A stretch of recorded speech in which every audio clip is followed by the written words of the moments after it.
fréquence.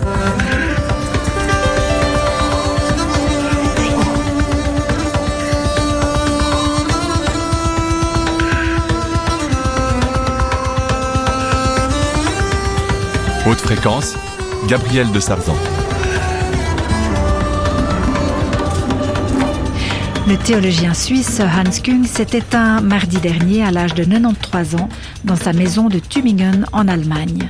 Sanctionné pour son attitude critique face au Vatican, cet enfant terrible du catholicisme a notamment eu ce souci du dialogue avec les autres religions. J'ai vu que la fameuse règle d'or, ne fais pas à autrui que tu ne peux pas faire à toi-même, que là se trouve déjà chez Confucius, que tout cela touche déjà chez le rabbin avant le Christ, puis dans le sermon sur la montagne, mais aussi dans la tradition musulmane. Alors ça, c'est un exemple comment il y a une règle très fondamentale qui est pratiquement dans toutes les religions et même dans les philosophies. Hans Küng à l'instant dans un entretien réalisé en 2007. Nous lui rendons hommage ce soir en mettant en avant son ouverture à l'autre, une facette peut-être moins connue que sa ténacité à ferrailler avec sa hiérarchie. Ce sera tout de suite en première partie d'émission. Dans un deuxième temps, nous vous proposons en rediffusion notre dossier sur la Teima, cette gestuelle méditative basée sur les lettres hébraïques. Nous entrerons dans cette discipline avec Luigina Lamacchia qui l'enseigne à Renan dans le canton de Vaud. Après cela, nous aurons une chronique originale de Marie-Hermelle Beaulieu, rédactrice en chef de Terre Sainte Magazine à Jérusalem. Elle nous parlera de ce salut qui se fait entre juifs souvent en période pascale et qui consiste à se dire l'an prochain à Jérusalem. Vous écoutez Haute Fréquence, une proposition de la rédaction RTS Religion. Bienvenue à vous. Les prises de position du théologien suisse Hans Küng lui ont valu une interdiction d'enseignement par le Vatican, soit par Jean-Paul II, dès 1979. Le Lucernois ne s'est pas tu pour autant et a continué à enseigner à Tübingen, mais sans être affilié à la faculté de théologie. Il a aussi enseigné dans le monde entier en tant que professeur invité. Du pays de Guillaume Tell, j'ai hérité d'une certaine fermeté qui souvent déplaît à la hiérarchie, aimait-il à déclarer. Laëticien a en outre ouvertement qualifié le pape polonais d'autoritariste opprimant les femmes et les théologiens. Quelques éléments de sa vie. Il est né à Sursee, il était fils de cordonnier. Il a enseigné au final à Tübingen en Allemagne durant 36 ans à l'université Eberhard Karl avant de prendre sa retraite en 1996. En 1995, il a cofondé la Fondation pour l'éthique planétaire, active dans l'éducation et la recherche interculturelle et interreligieuse. Depuis 2013, il vivait retiré de la vie publique. 8 fois docteur honoris causa, Hans Küng a été traduit dans une vingtaine de langues. Ses plus de 50 livres, dont plusieurs best-sellers, ont été lus dans des milieux culturels, sociaux, confessionnels les plus divers. Cet homme qui a connu un rayonnement mondial s'était prononcé en faveur du mariage des prêtres, de l'ordination des femmes, de la contraception et de la théologie de la libération.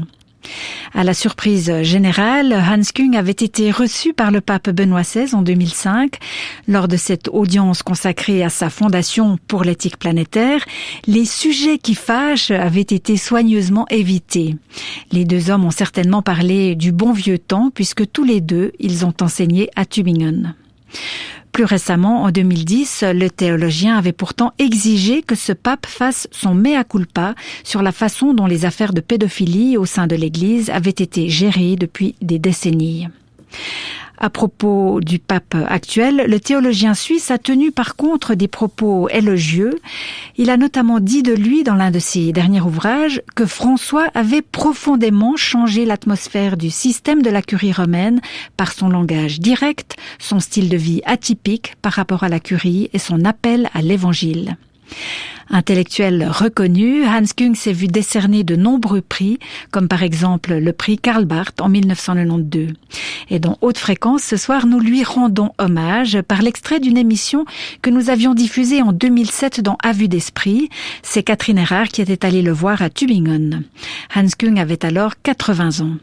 Et nous avons sélectionné ce passage où il parle de son ouverture au monde et à l'interreligieux suite à cette première question. Mais d'où lui vient donc cet intérêt pour les autres religions? Hans Küng. J'ai évidemment appris avec le latin, le grec, le français comme première langue étrangère. J'étais à Paris déjà aux dernières années du lycée, ce qui était assez extraordinaire à ce temps-là, immédiatement après la guerre, 47, 48. J'étais en Angleterre avant d'aller à Rome. J'étais 7 années à Rome. J'étais 2 années à Paris. J'ai passé un certain temps à Madrid pour apprendre l'espagnol. Et j'ai connu l'Allemagne seulement...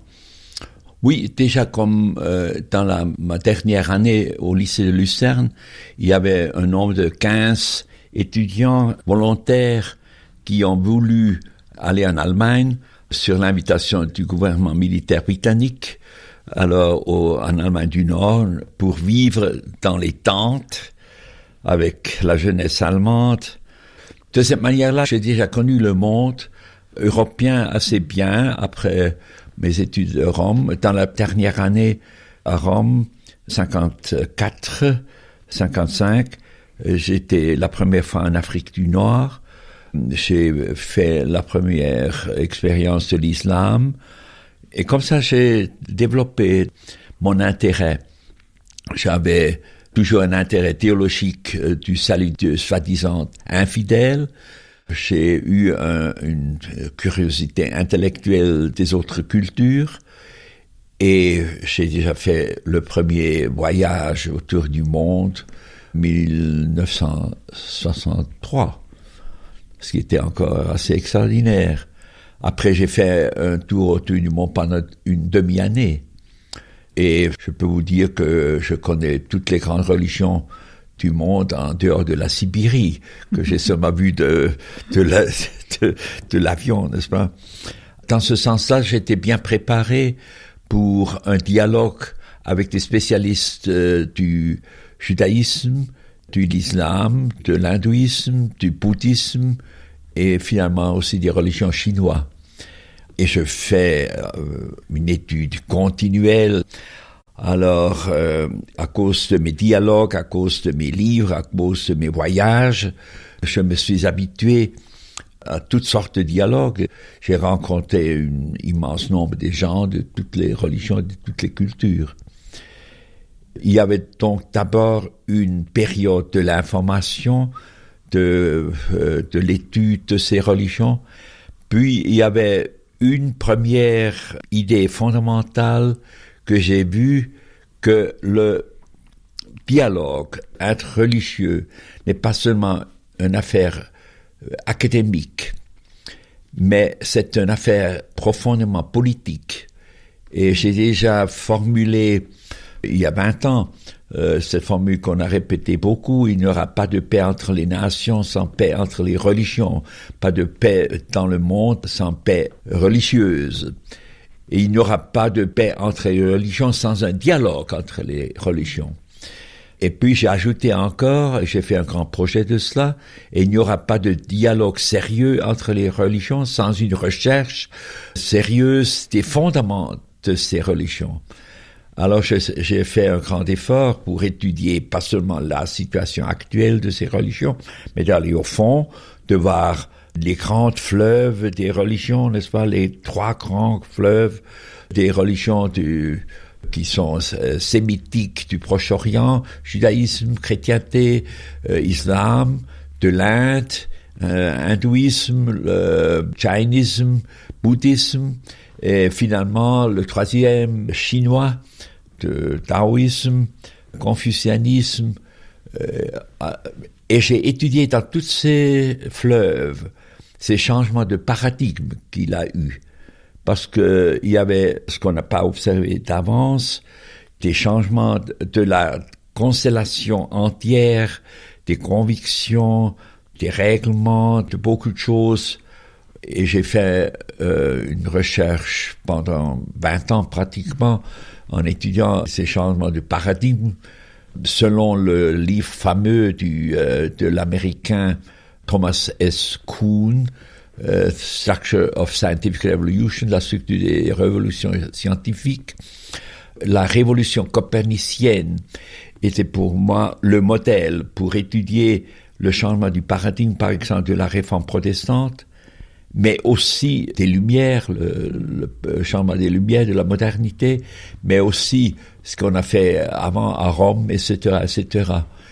Et j'ai appris ça aussi aux autres religions. De cette manière-là, j'ai finalement pris une connaissance extraordinaire, je pense, de ces religions. Et puis, il y avait finalement une idée qui est devenue le fondement de l'éthique planétaire. J'ai vu que nous sommes beaucoup plus proches dans un secteur qui m'a pas intéressé d'abord, beaucoup, parce que je pense que c'est assez simple, c'est-à-dire dans la sphère de l'éthique, que nous sommes plus proches dans l'éthique que dans la dogmatique, plus proches dans les questions du comportement, de la vie pratique que dans les questions du dogme, de la foi. Et de cette manière-là, j'ai commencé à collectionner, à synthétiser les différentes idées sur les grandes idées directrices en éthique. Et j'ai vu que, par exemple, la fameuse règle d'or, ne fais pas à autrui que tu ne veux pas faire à toi-même, que cela se trouve déjà chez Confucius, une demi-millénaire avant Christ, que tout cela touche déjà chez le rabbin avant le Christ, puis dans le sermon sur la montagne, mais aussi dans la tradition musulmane. Alors ça, c'est un exemple comment il y a une règle très fondamentale à critique qui est pratiquement dans toutes les religions et même dans les philosophies. Et le principe de l'humanité, l'humanisme fondamental, qu'il faut traiter chaque être humain d'une manière humaine et pas inhumaine et pas bestiale. Alors, ce sont les deux principes, la règle d'or et la règle de l'humanité, qui ont été au fondement de cette idée de l'éthique planétaire. Et puis, 4 impératifs de l'humanité que pratiquement toutes les traditions connaissent. Ne pas tuer, ne pas mentir, ne pas voler et ne pas abuser de la sexualité. Alors, c'est devenu le cadre de l'éthique planétaire et j'ai beaucoup travaillé pour cela et je suis assez ravi que maintenant aussi en Romandie, on fait beaucoup pour l'éthique planétaire parce que ça, c'est l'unique possibilité pour avoir une instruction éthique dans une classe à l'école où il y a des enfants chrétiens, musulmans et agnostiques et n'importe quoi. Lui qui a espéré en un grand changement de l'Église catholique, avec, on l'a dit, ordination des femmes, mariage des prêtres, est-ce qu'il a, dans les dernières années de sa vie, pensé que l'Église catholique pouvait évoluer en ce sens? Avait-il gardé cet espoir? Voici sa réponse, recueillie, je le rappelle, en 2007. Hans Küng. Je dois vous dire franchement que malheureusement, l'Église catholique n'a pas changé comme je l'ai toujours voulu, comme j'ai toujours écrit, proclamé, exigé. Je ne sais pas ce qui sera l'avenir, mais je vois l'Église catholique pas seulement comme cette Église hiérarchique de Rome, le pape, les évêques, les cardinaux, tout cela, c'est secondaire. Moi, je vois toutes ces communautés qui fonctionnent encore, où il y a un prêtre, pasteur qui fonctionne très bien, puis il y a toujours aussi une communauté. Moi, je travaille pour ces gens-là. Et ça, c'était une décision déjà très tôt, que j'ai décrit d'ailleurs dans mes mémoires. Quand j'ai vu que le pape n'a pas aimé ma théologie, je me suis posé la question, pour qui travailles-tu? Alors, je me suis souvenu du mot de notre maître, j'ai pitié du peuple. Alors, je n'ai pas pitié du grand prêtre, je n'ai pas pitié des évêques, j'ai pitié du peuple. Et si je continue à travailler, si je continue à préserver mon espoir, c'est à cause des gens, des communautés, qui sont quand même des millions, des gens partout dans le monde, et je connais le monde catholique spécialement, et je ne voudrais pas décevoir tous ces gens-là. Et je sais que beaucoup de choses sont possibles sur le niveau local, sur le niveau national. Ça dépend toujours des individus Et alors, je veux donner du courage à ces individus de faire quelque chose dans cette situation concrète où ils sont. C'était Hans Küng interrogé il y a 13 ans par Catherine Erard. Hans Küng, dont Anne Soupa, cofondatrice du comité de la Jupe et de la conférence des baptisés francophones, a salué la puissance intellectuelle et la ténacité pour avoir osé ferrailler avec Rome tout en affirmant contre vents et marées qu'il parlerait toujours de l'intérieur de l'Église, convaincu, je cite, que leur honneur à tous les deux était de défendre les valeurs évangéliques de liberté, de tolérance, d'accueil de l'autre.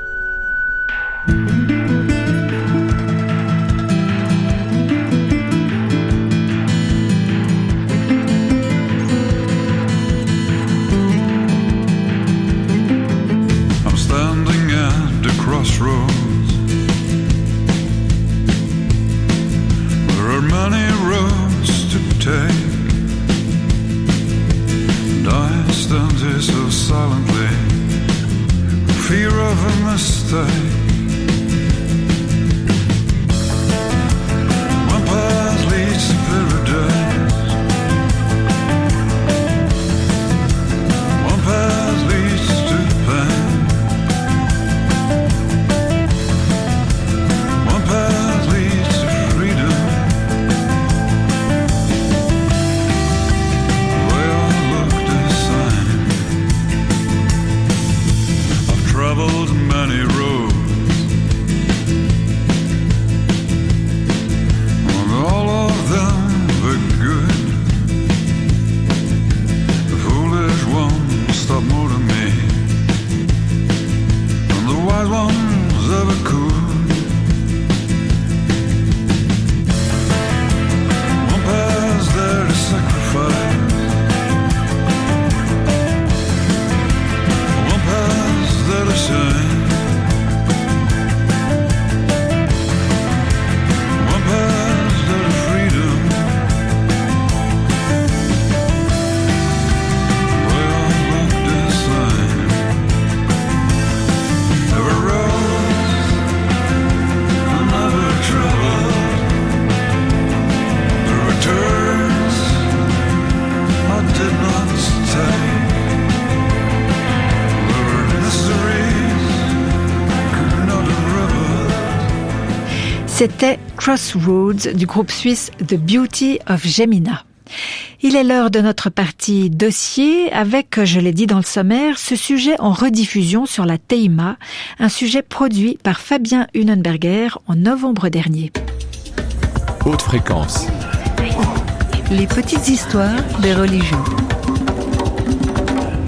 Nous allons maintenant nous faire du bien et passer un thème plus léger dans cette deuxième partie de Haute Fréquence, puisqu'on va danser. On va le faire avec vous, Gabrielle de Sarzan. Bonsoir. Bonsoir Fabien. Nous allons danser la Teima. Alors vous allez tout de suite nous dire ce que c'est cette Teima, Gabrielle. Oui, c'est une gestuelle méditative qui s'effectue à partir des lettres hébraïques.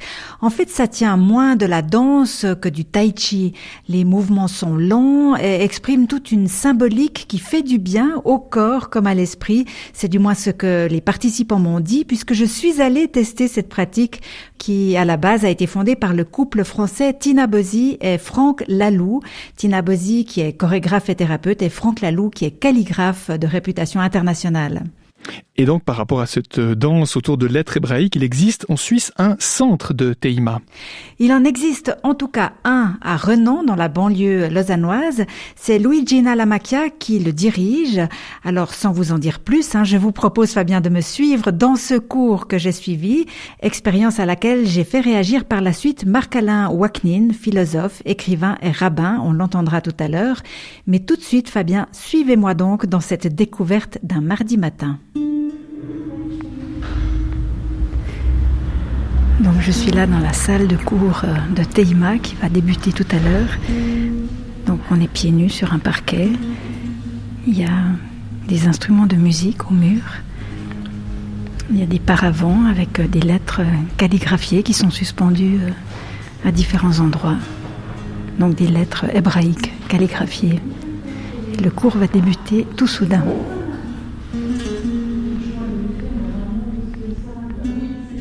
Alors, bienvenue à toutes et tous. Nous allons commencer le cours par la mise en mouvement. La mise en mouvement symbolise la descente de la lumière, la descente du souffle dans la matière.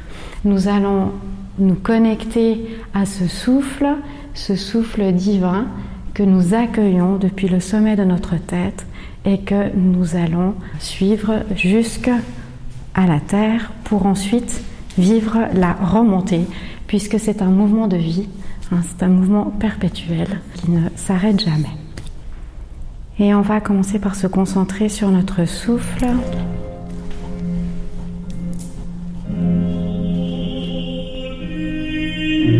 Inspirez profondément.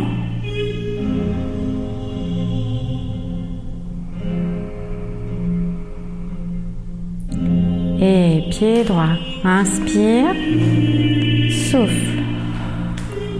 Inspire. Et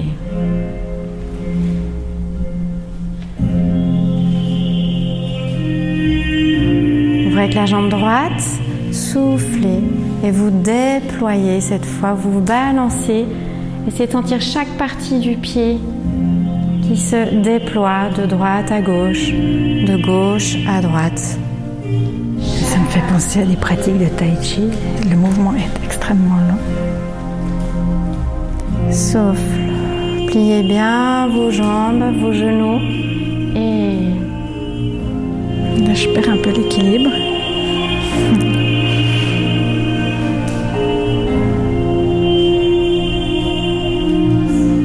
on va partir à droite, pied droit. Vous faites 2 pas, talon, pointe. Voilà. Et on regarde à nouveau au centre, balancez. Et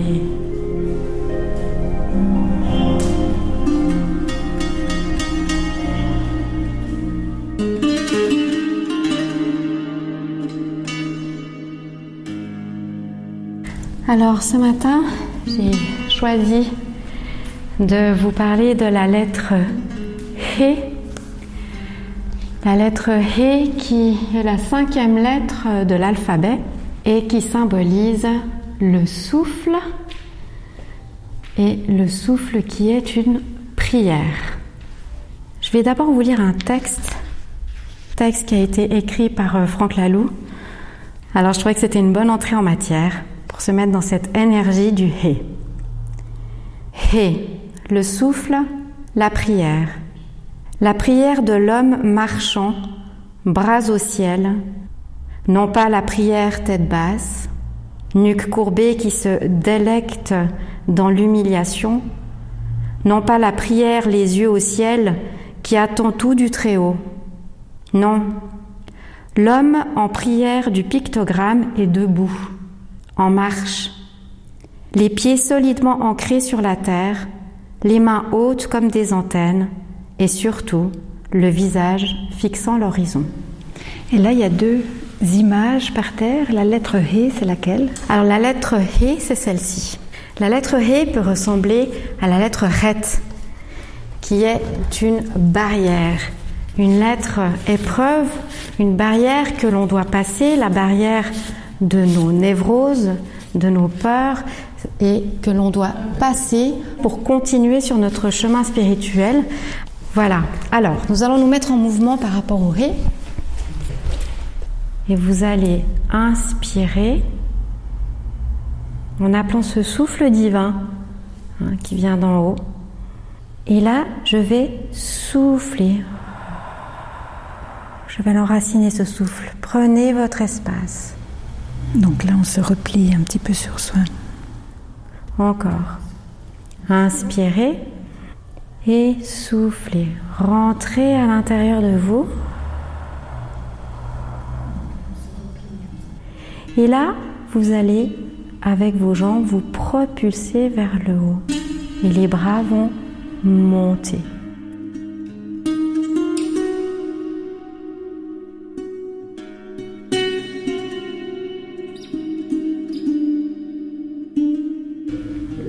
Marc, on est à la fin du cours là de Tehima ce matin. Qu'est-ce que vous avez vécu là? J'ai vécu un contact avec mon corps, avec ma vie spirituelle, avec le divin.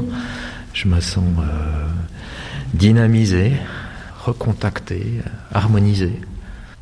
Vous êtes pasteur dans le Gros-de-Vaud. On a travaillé cette lettre He. Est-ce que c'est une découverte pour vous ?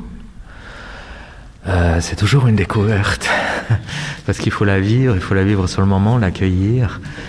Et c'est marrant parce que ce matin j'avais un petit temps de prière et là je me reconnectais à ce moment de prière en lui donnant encore plus d'ampleur. Est-ce que c'est juste de dire que les gestes que vous avez faits ce matin, c'est aussi une prière ? Exactement, ouais.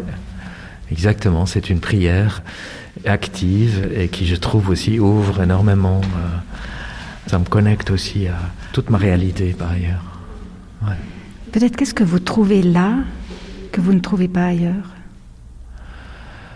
Alors justement, cet aspect du geste, ce complément-là que je ne trouve pas actuellement ailleurs. Ouais. Et ça vous fait du bien ? Et ça me fait beaucoup, beaucoup de bien. Ouais.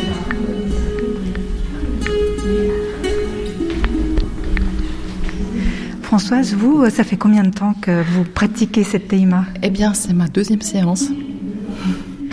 Et comment vous les vivez, ces séances ?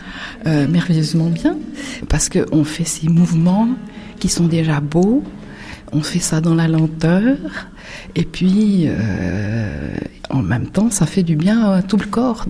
Danser sur les lettres, est-ce que c'est pas un petit peu étrange ? Oui, mais puisque chaque lettre révèle un symbole. Ce symbole n'est pas quelque chose de figé, c'est un départ, et ensuite ça va s'ouvrir. Ça me met en joie. Parce que c'est vrai que j'ai vécu une période où je ne savais plus très bien quoi faire de ma vie. Et là, je me ressens revivre. Je me sens, revivre.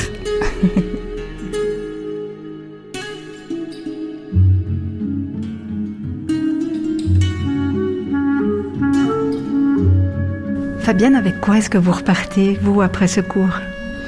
Avec beaucoup de joie. Et puis, un peu plus de tranquillité peut-être. Et puis, avec l'idée, pour moi, ce qui est important dans cette pratique, c'est que je me la suis appropriée. Il y a 22 lettres. Je sors dans la nature et j'essaye de me souvenir des 22 lettres et de les dérouler. C'est comme un fil. Une lettre amène quelque chose et glisse dans la suivante, qui amène une autre facette, qui glisse dans la suivante. 22 facettes de notre chemin sur la Terre. Et ça me fait beaucoup de plaisir de me donner à peu près ces 20 minutes quand on le fait. Enfin, moi, ça fait comme ça 20 minutes. Et j'ai l'impression vraiment de chaque fois reprendre tout ce que j'ai fait, me dire je suis quelque part sur ce chemin et il y a encore du chemin et on reprend et on est à un autre niveau et ça recommence. C'est quelque chose de très fluide. C'est facile aussi dans le sens de il y a besoin d'aucun matériau, d'aucune disposition particulière. Vos 2 jambes, vous êtes debout tout le temps. Vous pouvez poser votre sac, vous êtes dans un parc et puis faire. Et c'est simple et en même temps c'est très profond. Et vous déroulez comme ça toutes les lettres. Est-ce que vous faites des mots ? Alors, moi, je les ai pas encore tout à fait assez intégrés pour faire les vrais mots, mais je me mets dans une intention. Et par contre, en cours, c'est ce qui se fait souvent, c'est, je sais pas, espoir, par exemple, et on prend toutes les lettres pour danser ce mot. Et je trouve que danser les mots, c'est beau, danser les intentions, c'est beau.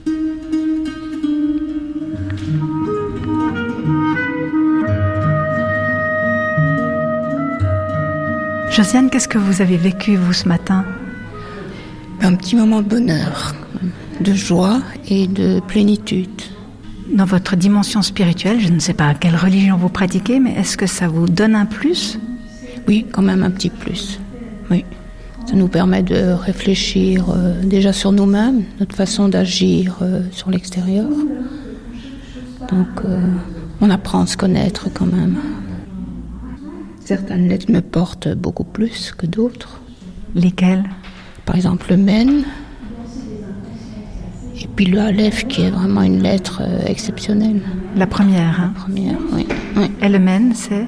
C'est la matrice, tout ce qui est la mer, Oui, c'est une lettre qui me porte vraiment beaucoup. Mais l'ensemble des 22 lettres, quand on les danse, les 22 lettres, ça crée vraiment un bonheur extraordinaire.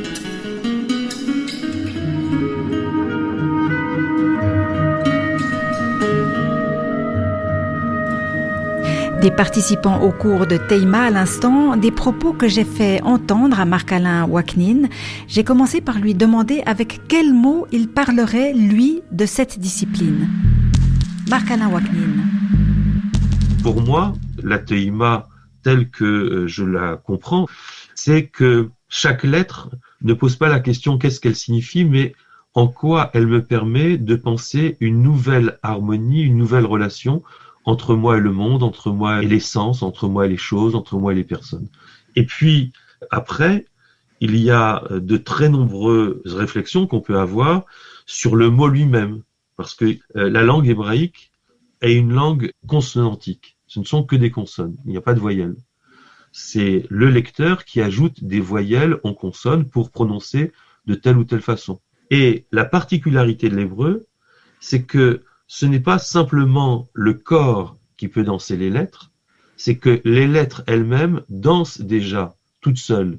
Et parmi les 6 permutations du verbe de la racine ta'am, tav, aleph mem, il y en a une qui est très belle et qu'il va falloir questionner, qui est le mot emet, qui veut dire la vérité. Et la teima, puisque ce n'est pas dans l'ordre des lettres qui disent la vérité, c'est peut-être déjà aussi une mise en question de la vérité. C'est-à-dire que je danse ces lettres pour ne pas être enfermé dans quelque chose d'une vérité définitive, ça veut dire dans une idéologie. Et c'est peut-être cela, l'harmonisation. Marc-Alain Ouaknine, maintenant, le pasteur a utilisé des adjectifs forts. Il a dit se sentir dynamisé, par exemple. Françoise, elle, a dit se sentir revivre. Franchement, est-ce que les lettres hébraïques ont vraiment ce pouvoir-là ? Les lettres ont le pouvoir qu'on leur confère. Comme toute chose, c'est-à-dire que, comme dirait Nietzsche et Merleau-Ponty, le monde n'existe pas, j'investis le monde de signification. Donc, à partir du moment où on rentre dans une certaine culture, on apprend la signification des choses et on investit le monde de signification, tout à coup, ces significations qui sont données, que ça soit l'élévation, que ça soit l'étude, enfin le sens que chacune de ces lettres porte, elles rendent joyeux, premièrement, parce qu'on découvre quelque chose de complètement nouveau, et on s'émerveille sur le fait que Aleph signifie quelque chose, alors qu'on a oublié que A signifie la même chose, puisque le A vient directement du Aleph, mais qu'on a oublié la signification. Et de retrouver, comme des archéologues, des significations perdues, ça donne la joie de la découverte. Dans mon livre qui s'appelle Mystère de l'alphabet, j'ai créé un mot qui s'appelle l'archéographie. L'archéographie, c'est le travail que l'on fait comme un archéologue pour découvrir le sens que les choses avaient il y a très longtemps. Et quand on arrive à surmonter l'oubli culturel de certaines significations et qu'on les retrouve, et puis vraiment cette articulation, cette coordination du sens et du corps, je crois que c'est vraiment très très très très jubilatoire.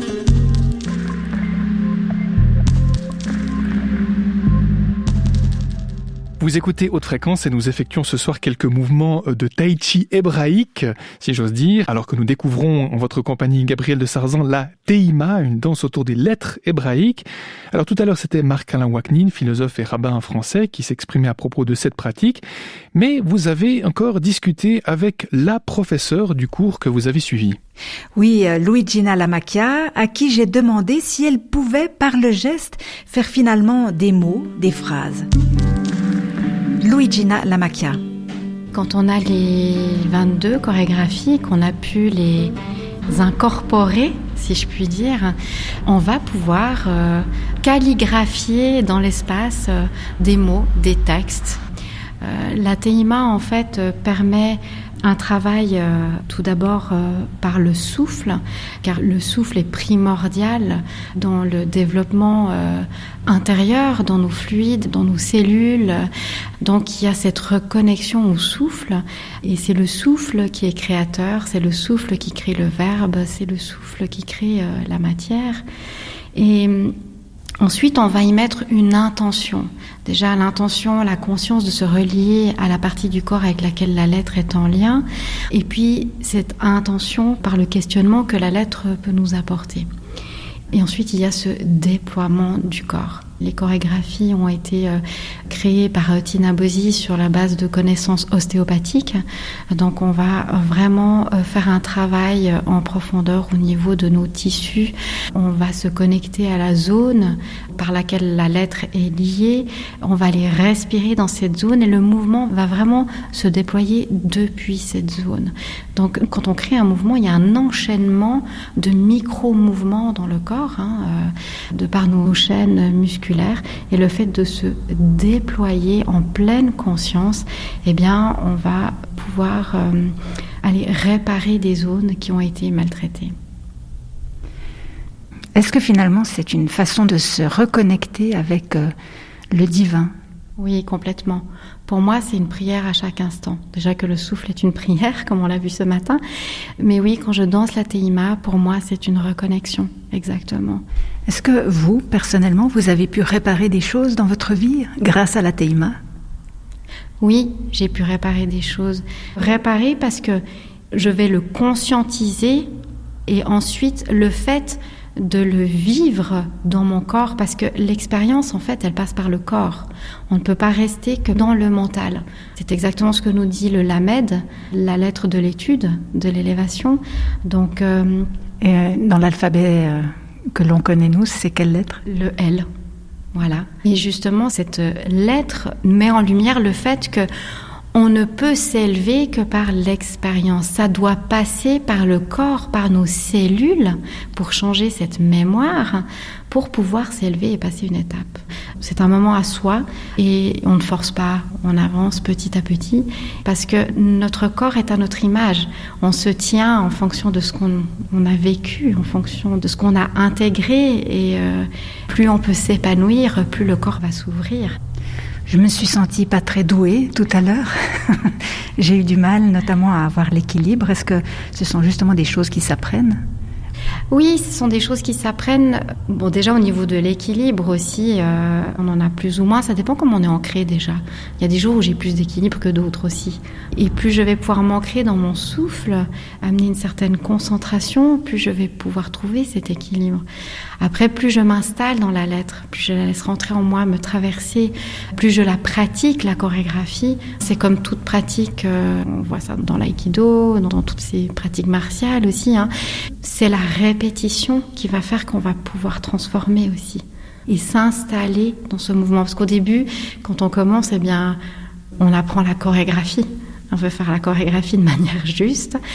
Et c'est en rentrant dans ce cadre après et en pouvant l'imprégner que je vais me dépasser. Donc, la répétition fait beaucoup. Luigina Lamacchia, à vous, qu'est-ce que cette pratique amène ? Ce qui m'a beaucoup touchée quand j'ai découvert la Teima, je n'avais aucune notion des lettres hébraïques à ce moment-là. Je suis allée dans un stage ici à Lausanne donné par Tina et Franck, tout à fait de manière... Donc ceux qui ont initié cette pratique. Oui, voilà, Tina Bossi et Franck Lalo qui ont initié cette pratique. Et ce qui m'a vraiment touchée, j'ai été très émotionnée. On avait fait le Aleph et... Donc la première lettre. La première lettre de l'alphabet. Et j'ai trouvé dans cette pratique tout ce qu'il fallait. C'est-à-dire qu'il y a ce rapport au corps qui, moi, me tient à cœur depuis toujours. Je fais des massages, lui aussi dans ma manière de me nourrir. De soigner ce corps, quoi. Ce corps qui est notre temple et qui est un contenant. Et pour ça, il faut le soigner. Et en même temps, il y avait toute cette histoire des lettres. Pourquoi ce Aleph ? Et là, j'ai vraiment eu cette sensation de remonter à l'origine. Et pour moi, ça a pris sens. Et je me suis rendu compte que je pouvais aider les gens en donnant de la Teima par le mouvement. Parce que se faire masser, bien sûr, ça fait du bien de se laisser aller, de se relaxer. Mais quand on met une intention et de pouvoir faire ce travail où chacun y met une intention et de pouvoir aider les gens à aller dans ce mouvement de vie, alors moi, ça a pris tout son sens.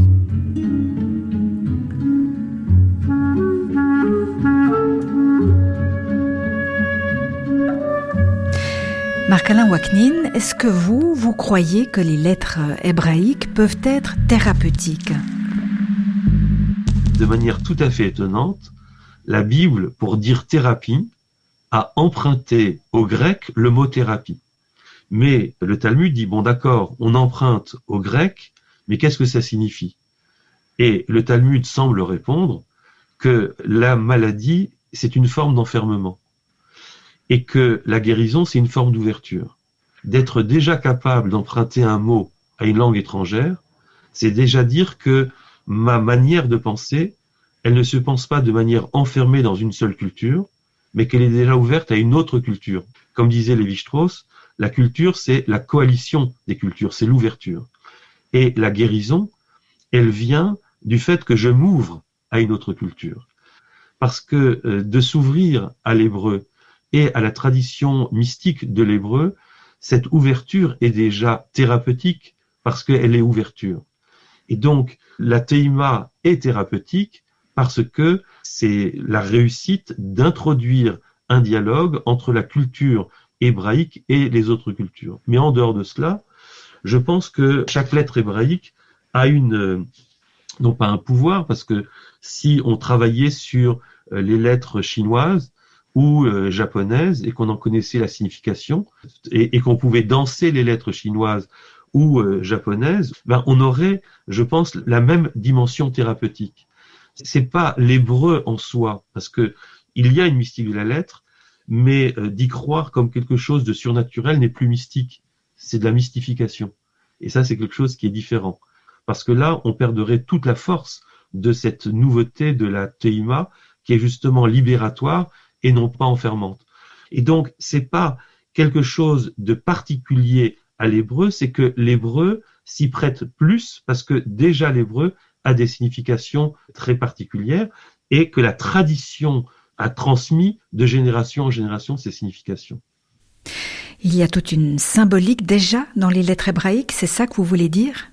Exactement. C'est-à-dire que lorsque ces lettres ont été inventées, à peu près au moins XVIe siècle, quand les Hébreux sont sortis d'Égypte, ils sont sortis d'Égypte en empruntant les hiéroglyphes égyptiens. Il y avait des milliers de hiéroglyphes égyptiens. Mais ils se sont dit, avec des milliers de hiéroglyphes, c'est très compliqué. Donc on va réduire ces milliers de hiéroglyphes à une trentaine de signes. Ces trentaines de signes ont été écrits sur les parois de grottes dans le Sinaï. Ça a été découvert en 1904 par Gardiner, et il a appelé ces signes le proto-sinaïtique. Et les 30 lettres qu'il a découvertes, il a pu les déchiffrer, parce qu'il s'est aperçu que les images qui étaient représentées étaient exactement le nom des lettres hébraïques. Par exemple, Beth, il y avait une maison. Alors, il s'est dit, c'est Beth, c'est la maison. Il y avait un chameau, Gimel, c'est le chameau. Il y avait une porte, Dalet, c'est la porte. Il y avait l'homme en prière, dont parle Luigina, avec véritablement l'homme que l'on voit très très bien, avec les deux bras vers le ciel. Donc, en fait, c'est parce que la langue hébraïque, jusqu'à aujourd'hui, et le nom des lettres hébraïques est un conservatoire des images originelles de ces lettres qu'on a pu déchiffrer le proto-sémitique et faire tout le cheminement qui va du hiéroglyphe jusqu'aux lettres de notre alphabet A, B, C, D, qui viennent directement de l'égyptien via le proto-sémitique et ensuite le cananéen et l'hébreu. Pour vous, Marc-Alain Waknin, ça a du sens de danser les lettres ? Alors, danser les lettres, c'est une tradition mystique que l'on trouve dans la Kabbale et qui a été remis à l'honneur par le chassidisme, qui est le dernier courant de la mystique juive, qui dit très précisément, par exemple, dans la prière, il faut taper dans les mains. Alors ça fait très bizarre, pourquoi on tape dans les mains ? Et Rabbi Nachman de Bratslav dit que sur chacune des phalanges, on a 14 phalanges par main, et donc on écrit les lettres de l'alphabet. Par exemple, sur le pouce, Aleph, Bet, il y a 2 phalanges. Ensuite, Gimel, Dalet et Vav, Zayin, Chet, Tet, Yud, Kaf, Almed, etc. Et donc, en tout, on a 28 phalanges. Or, il y a exactement 27 lettres en hébreu. Il y a 22 lettres simples et 5 finales, ça fait 27 lettres, plus une qui est justement l'espacement entre les lettres et l'espacement entre les mots. Et dit-il, quand on frappe dans les mains, en fait, je ne frappe pas dans les mains, je suis en train d'écrire. Et donc, en fait, le corps, il est véritablement en train d'écrire. Taper dans les mains, c'est écrire. Mais quand on connaît le sens des autres organes, à chaque organe et à chaque partie du corps, il y a des lettres, le fait de mettre le corps en mouvement, c'est déjà écrire. J'écris ma vie avec les mouvements.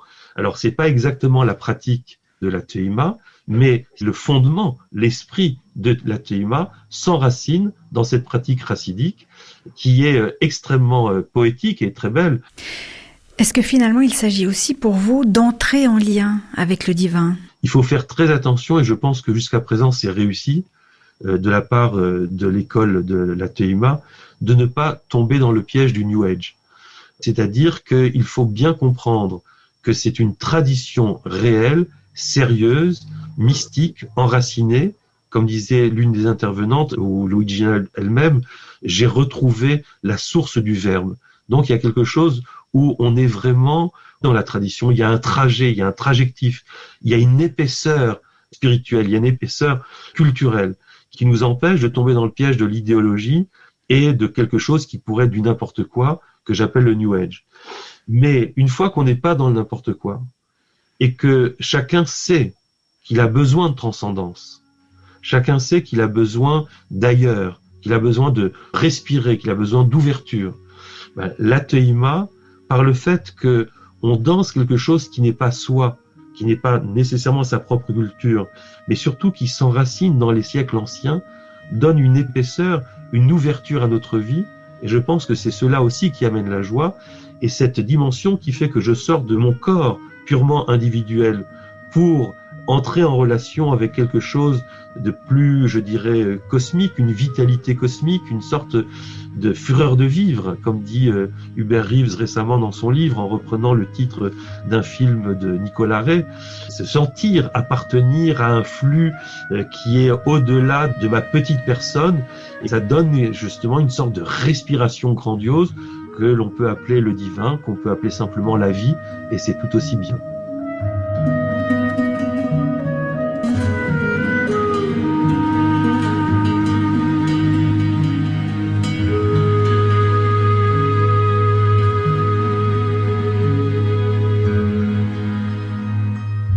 C'était le philosophe, écrivain et rabbin Marc-Alain Ouaknin à l'instant. Gabriel de Sarzan, merci beaucoup pour ce sujet qui nous sort un peu de notre semi-confinement. Est-ce qu'une chose vous a encore frappé dans cette pratique de la Teima ?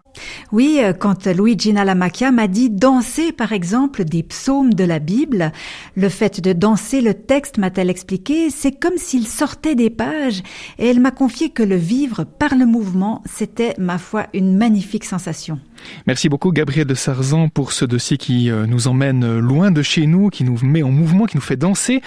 Je rappelle que l'on peut à tout moment le retrouver sur notre portail rtsreligion.ch ou encore sur l'application pour smartphone Play RTS.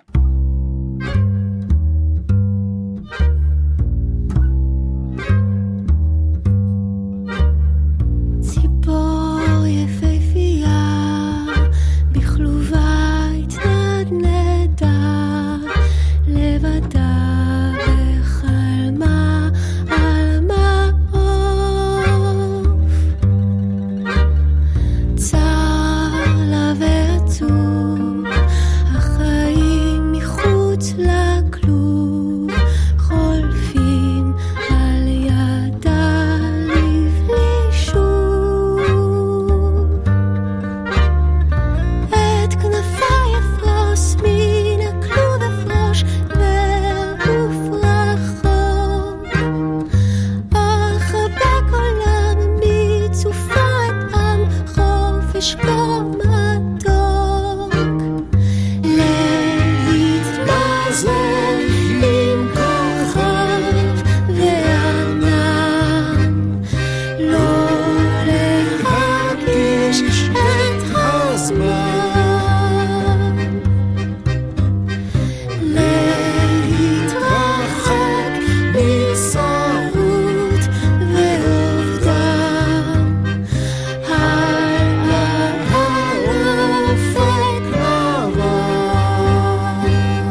S'envoler loin de Bratch Nourit, chanté en français et en hébreu. Haute fréquence. Le son des religions. Jérusalem est au carrefour des 3 grandes religions monothéistes et revêt des attraits extraordinaires pour beaucoup de croyants. Marie-Armelle Beaulieu, rédactrice en chef de Terre Sainte Magazine, décortique pour nous quelques aspects de cette ville emblématique. Ce soir, pour cette première chronique, elle nous parle de l'exclamation des Juifs qui se promettent l'an prochain à Jérusalem. Pendant les célébrations de Pâques, dans le judaïsme, il y a une phrase qui compte très fort pour les Juifs, c'est de dire l'an prochain à Jérusalem. Alors évidemment, si on est Juif en Suisse, l'an prochain à Jérusalem, ça a un certain sens. Mais ce qui est incroyable, c'est que les Juifs disent l'an prochain à Jérusalem quand ils vivent à Jérusalem, même s'ils vivent à Jérusalem depuis 50 ans, même s'ils espèrent vivre à Jérusalem les 50 ans qui viennent. Ça veut dire quoi? Ça veut pas dire qu'ils doutent que Jérusalem soit encore israélienne et juive l'année prochaine. Mais ça veut dire quoi? L'an prochain à Jérusalem. Et je crois que c'est un des génies du judaïsme, d'être une religion qui est sans arrêt en tension. Il y a dans le judaïsme toujours un mouvement vers quelque chose que l'on attend encore, une plénitude que l'on attend encore. C'est pas un hasard si on parle de juifs errants. Il faut pas l'entendre du coup de façon négative, hein. C'est du juif qui n'a pas encore sa place, parce que sa vraie place, elle est en Dieu. Elle est dans une plénitude que Dieu seul peut offrir. L'an prochain à Jérusalem, ça veut pas dire qu'on va être ici physiquement ou pas l'année prochaine. Ça veut dire que l'an prochain à Jérusalem, on est encore dans une Jérusalem à bâtir et à recevoir. Mais pas la Jérusalem physique, la Jérusalem qu'on s'arrache aujourd'hui, la Jérusalem pour laquelle on se bat encore, la Jérusalem qui nous divise, dont la perception nous divise. Non, non, c'est la Jérusalem de Dieu. J'aime tellement dans le judaïsme cette tension vers Dieu et vers ce que lui est capable de nous donner de plénitude, de meilleur encore. Et ça, c'est les Juifs qui l'ont compris. Alors, j'ose espérer qu'il n'y a pas que les Juifs pour l'avoir compris, mais une chose est sûre, c'est que c'est vraiment inscrit dans le judaïsme, comme s'il fallait jamais s'installer. On peut pas s'installer complètement puisqu'on doit tout recevoir de Dieu. Et que lui nous mènera où il veut, comme il veut, quand il veut. Abraham a dû voyager. Moïse a dû aller vers la terre promise. Les Juifs ont dû retourner vers Israël. Mais c'est pas encore fini. Cette désinstallation permanente pour que Dieu s'installe davantage. Voilà, c'est encore la colonne de fumée dans le désert qui est devant nous et que l'on suit l'an prochain à Jérusalem. C'était Marie-Armelle Beaulieu, rédactrice en chef de Terre Sainte Magazine, un magazine qui fête cette année ses 100 ans d'existence.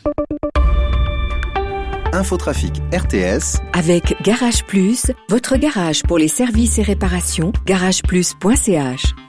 Le trafic est pour l'heure fluide sur le réseau routier roman. Pour tout savoir des problèmes de trafic ou de l'état des routes en Suisse, le numéro 163 est à votre disposition au prix de 90 centimes l'appel, puis 90 centimes la minute. Infotrafic RTS, en collaboration avec les CFF et le TCS.